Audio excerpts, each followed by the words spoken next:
최근에 가장 핫한 산업이 뭘까? 반도체 경기에 대해서 한번 알아볼 텐데요. 시장에서 얘기하는 것들이 어떤 이유 때문인지, 그게 얼마나 타당한지, 반도체 경기는 어떤 모양으로서 갈 건지.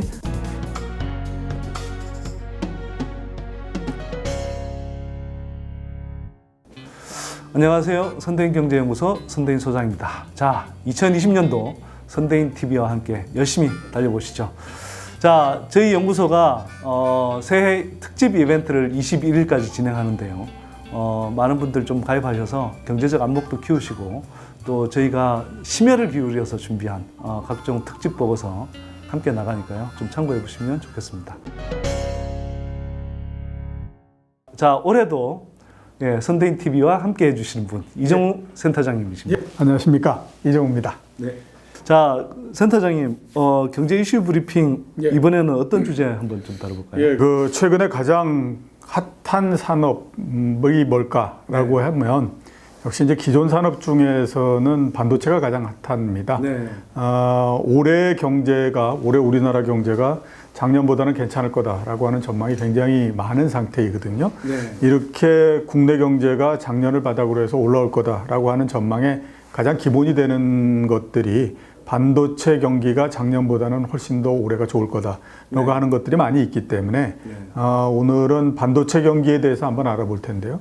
지금 시장에서 얘기하는 것들이 어떤 이유 때문인지, 그 다음에 그런 것들이 얼마나 타당한지, 그 다음에 그래서 반도체 경기는 어떤 모양으로서 갈 건지 하는 것들에 대해서 한번 말씀을 드리도록 하겠습니다. 자, 한국 경제를 움직이는 핵심 반도체, 어떻게 흘러갈 건지 한번 좀 짚어보겠습니다.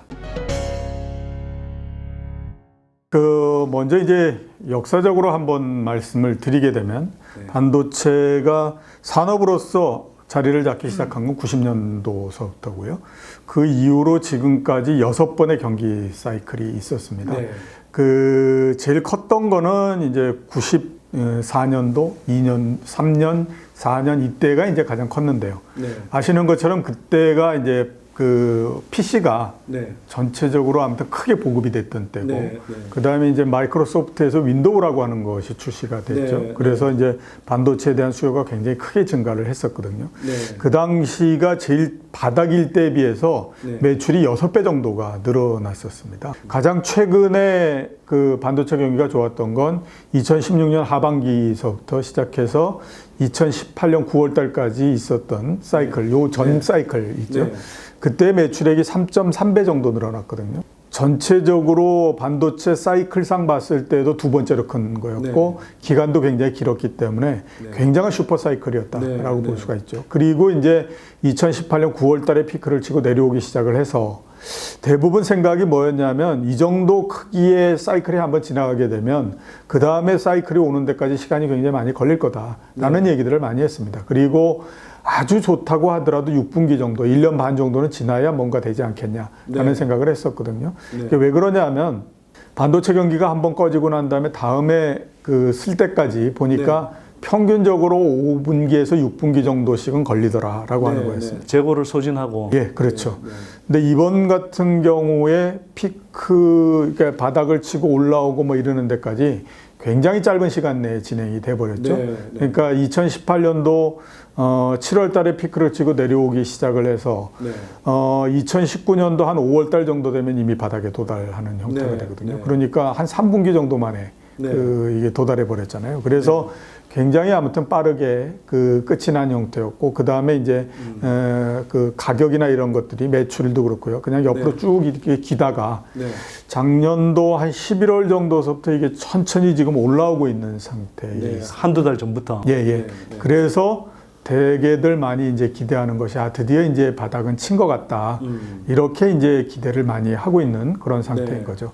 그리고 이렇게 기대를 만들게 되는 큰 요인들을 우리가 한번 보게 되면 역시 이제 가격이 먼저 움직이기 시작을 했습니다.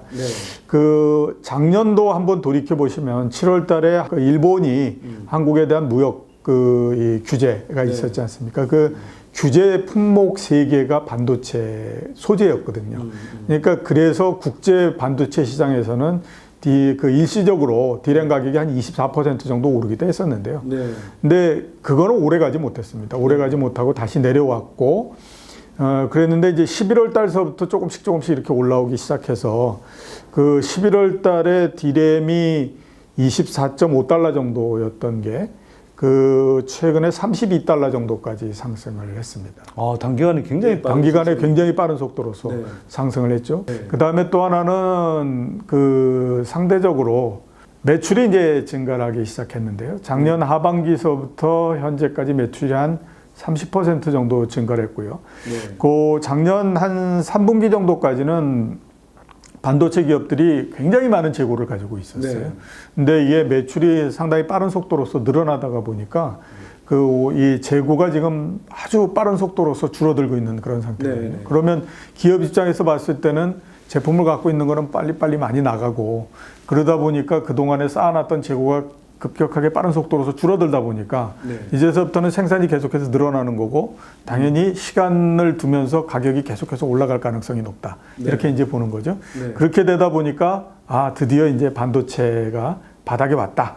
이제 이렇게 기대를 하게 되는 그런 네. 상태가 됐습니다. 이걸 한번 이제 우리가 볼 필요가 있는데 최근에 이제 반도체 가격이 상승하고 하는 것들에 가장 큰 동력이 뭔가 네. 하는 것들을 한번 짚어봐야 될 필요가 있지 않겠습니까? 이제 몇 가지 있는데 우선 하나는 보면 그 5G의 수요가 굉장히 크게 증가했기 때문에 그렇습니다. 네. 그 한 2년 전 정도에 이제 5G가 처음 등장을 한다라고 했을 때 2017년도에 2019년을 전망할 때는 네. 1년에 한 1,000만 대 정도 팔 거다라는 그 전망을 했었어요. 네. 근데 올해 전 세계적으로 5G 폰이 몇 대 정도 팔릴 걸로 전망을 하고 있냐면 네. 대략 3억 대 정도 팔릴 거라고 전망을 하고 있습니다. 그러니까 원래 전망의 30배가 돼버리는 거죠. 그러니까 올해서부터는 주요한 선진국들 같은 경우가 이 5G의 망을 깔면서 본격적으로 가기 때문에 네. 지금 예상은 3억 대지만 네. 실제적으로 가게 되면 3억 대보다 훨씬 더 나갈 가능성이 있다라고 하는 거죠. 네. 그렇게 되다 보니까 반도체에 대한 수요가 상당히 많이 늘어날 가능성이 있다라고 보는 거고 또 하나 이제 중요한 거는 뭐냐면 5G 폰은 이전에 네. 그 4G, 3G 이런 때의 폰이 쓰던 반도체보다도 훨씬 더 고급의 사양의 그렇죠. 그 반도체를 써야만 되거든요. 네. 그렇게 되다 보니까 당연히 여기에서 상당히 수요가 늘어나는 그게 우리가 예상했던 것보다도 굉장히 크기 때문에 네. 그 영향이 지금 상당히 있다. 이렇게 이제 볼 수가 있고요. 그러니까 반도체라는 게 단순히 메모리 개수 몇 개 팔렸다는 것보다 예, 이제 그렇죠. 보통 업계에서는 빗 그로스라고 그러잖아요. 이게 이제 얼마나 많은 용량이 팔렸느냐 이건 이제 많이 보는데 그런 면에서 이게 예전보다 같은 개수라도 훨씬 고사양의 고용량의 메모리가 훨씬 많이 필요한 단계로 가고 있다 이런 말씀이신 거죠. 그렇죠. 네. 그 다음에 이제 또 하나 봐야 될 거는 이제 서버에 대한 수요가 굉장히 증가를 하고 있기 때문에 그렇습니다. 전 세계적으로 이제 데이터 센터를 굉장히 많이 만들고 하고 있는데 이 인터넷 쇼핑 업체들 이런 데도 마찬가지로 또 서버를 증설하고 데이터 센터를 늘리고 이럴 수밖에 없는 거거든요. 그리고 이런 것들이 시간이 지나면 계속해서 밑으로 내려와서 애플도 그렇고 또 뭐 화웨이도 그렇고 이런 쪽으로서 계속 증가를 해갈 수밖에 없는 상태입니다. 그러니까 이렇게 서버 수요 자체가 예상보다도 훨씬 더 크게 늘어나다가 보니까 이 부분들이 또 반도체 수요를 상당히 끌어당기는 그런 역할을 지금 하고 있다 이렇게 볼 수가 있는 거죠. 그다음에 이제 우리가 세 번째로 볼 수 있는 것들은 역시 이제 4차 산업혁명 부분인데 뭐 그동안에도 계속해서 얘기돼 왔었지만 4차 산업혁명 계속 진행이 된다라고 하는 것은 반도체를 비롯한 그 수요 자체가 계속해서 증가한다라는 얘기가 되는 거거든요. 그래서 이런 부분들이 지금 맞물려서 올해 예상했던 것보다도 굉장히 빠른 시점서부터 반도체 경기가 돌아서기 시작을 했고 그 다음에 이제 꾸준히 지금 올라가고 있는 그런 상태다 이렇게 볼 수가 있습니다.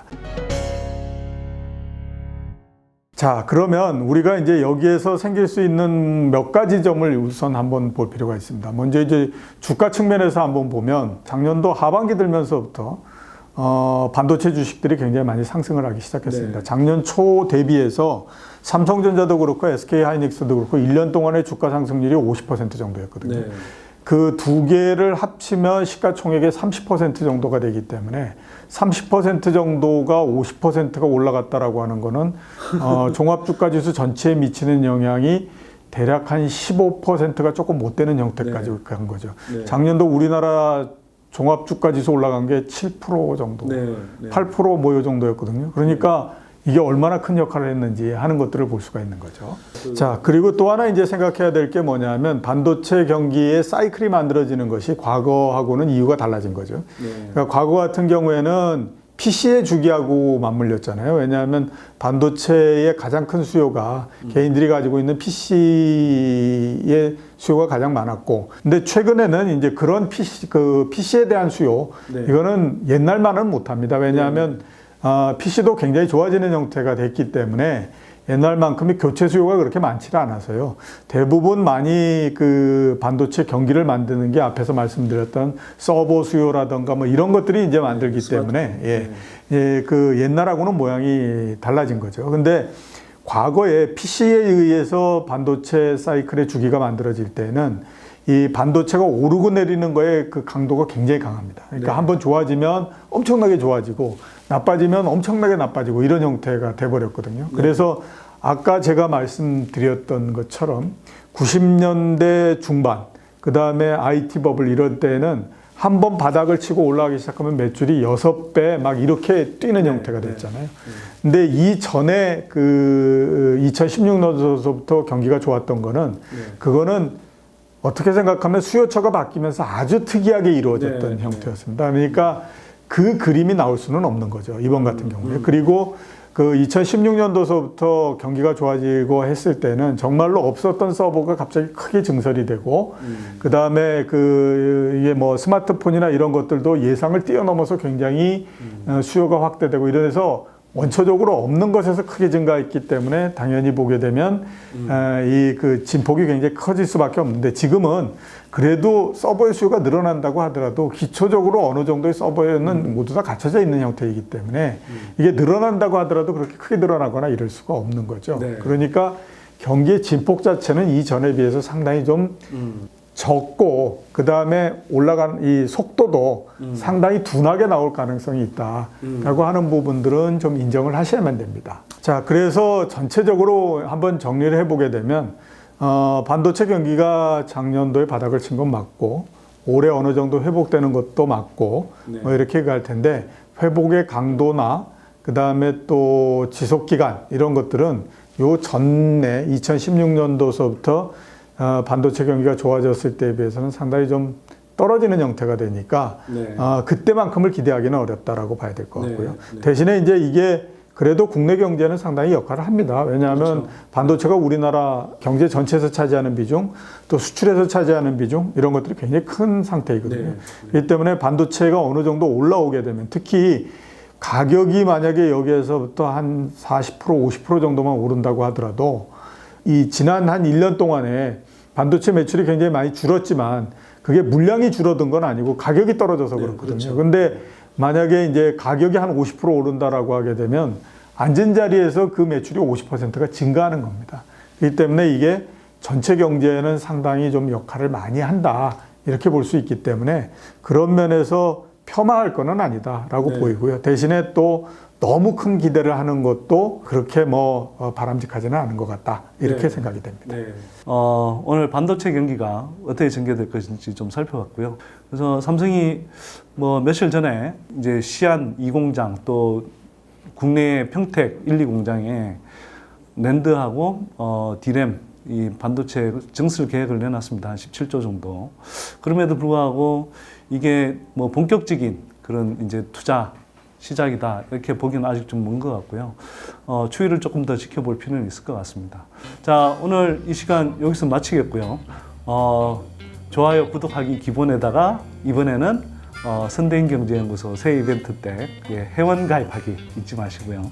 저희는 다음 이 시간에 또 좋은 주제로 만나 뵙겠습니다. 고맙습니다.